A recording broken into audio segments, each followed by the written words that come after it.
عزیز صاحب کو سلام کر لو تو اللہ معاف کرے، وہ جان چھڑانا مشکل ہو جاتی ہے.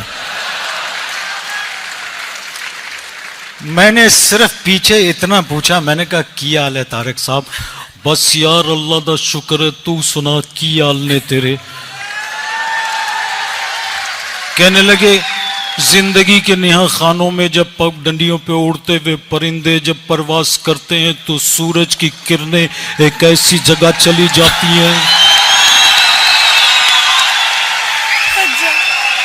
جہاں انسان اپنے ادراک سے دور ہوتا ہوا شفق کے اس پار چلا جاتا ہے.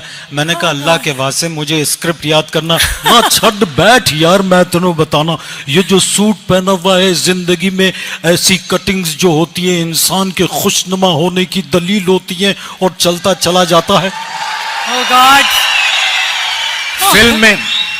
فلم میں کام کیا.